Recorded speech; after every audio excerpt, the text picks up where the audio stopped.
Hi, and welcome to another episode of Hot Takes with me, the Silver Fox. We have two very, very related stories to look at here.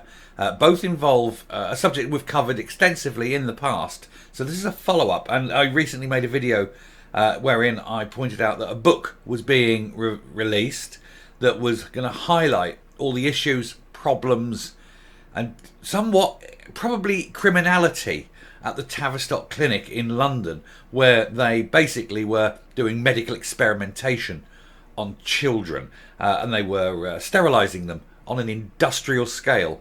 But there's these two stories have come out today as part of this book release that goes to show how awful the whole situation is, how children's lives were destroyed, and how the people who were doing this are going to get away with it scot-free. So without further ado, I'm just going to go straight in. We'll do one story, then the other, but they are absolutely related, so I'm going to do them as a single video rather than sort of two separate videos. So here goes. Right, the first one is about a mother's story. Now, she was very fortunate that she managed to get her son treated for his problems rather than having him transition. I'm not going to go too much into this, but you know, she realised that this son was being pushed down a line from which there'd be no return. But it's saying here, my son was never trans. Instead, he had severe OCD, and the mother reveals she was let down by those who were meant to help during her son's harrowing experience with the Tavistock Clinic. Now, I'm not going to go through to this totally. I'll go a quick sort of précis on it.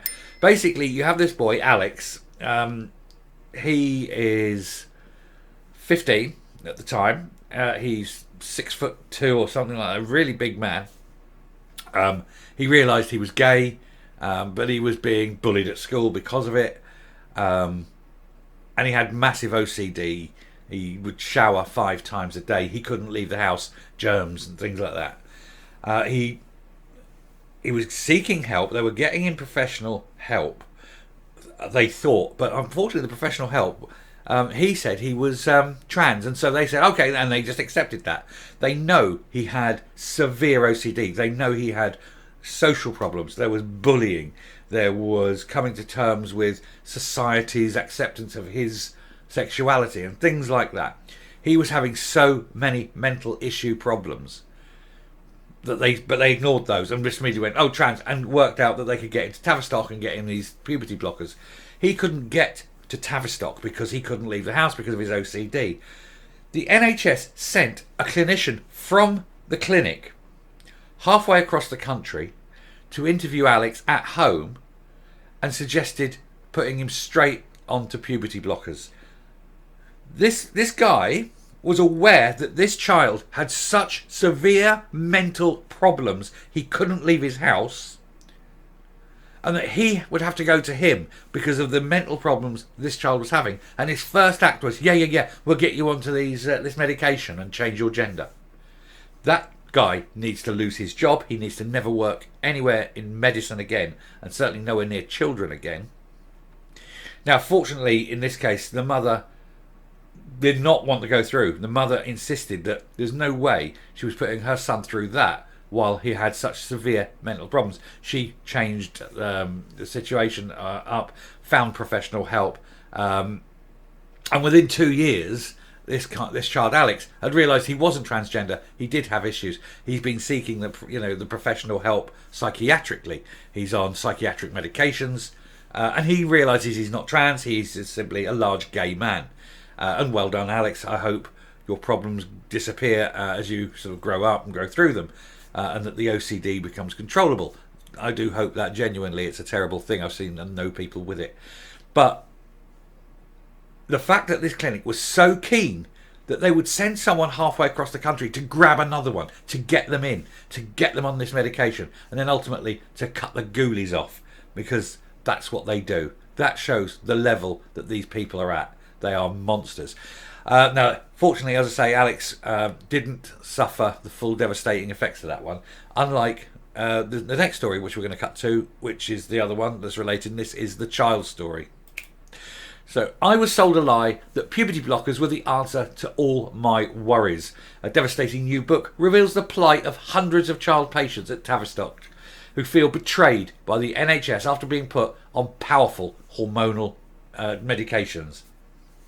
And there were hundreds and hundreds of them. And like I said before, only about 2.5% generally would have passed the relevant fitness test for mental illness. But for more than a decade, hundreds of children, like 12-year-old Jacob, were routinely put on powerful hormonal medication at the Tavistock Clinic. Now, a devastating new book tells the harrowing stories of troubled patients who feel utterly betrayed by the NHS. Now, I'm going to skip over this because it does go on a bit, but Jacob has never seen himself as a girl. From the age of 3, he wore his brother's clothes, and even at preschool was refusing to answer the female name he had been given at birth. So Jacob was born a girl, and is still a girl, but refused to see this. Wanted to be a boy. At primary school, age 5 or 6, she began presenting herself as a boy, concealing her long hair under a hat and wearing trunks rather than the costume when they went swimming. At his junior school, he used the boys' toilets and it continued to be called by boys' names. Even when I was a toddler, she recalls, I would say, my name's Jack, or Indiana from Indiana Jones, or Harry from Harry Potter. Now, this is a child who is very, very young.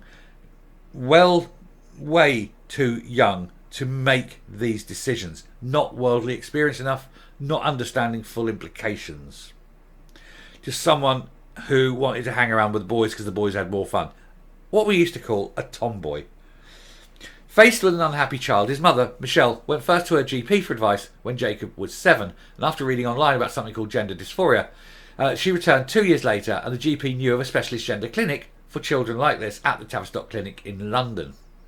So this is just the history of the clinic, and it's covering ground we've covered before, saying about how ineffective it is, how dangerous it is, how the science isn't settled, and how a lot of these blockers, there's no long-term study into the effects of them, and it's actually quite a dangerous thing to do, to experiment on children like this. But we'll get back to Jacob here. So Jacob and his mother had their first appointment at GIDS in 2014. Jacob was 11 years old and puberty had just started.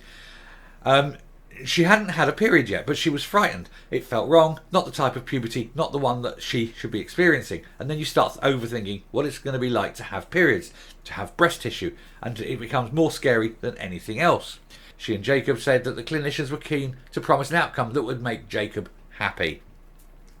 But Jacob describes herself repeatedly as a realist who recognised the female gender she was born with and felt no surgery or drugs were ever going to change the biology.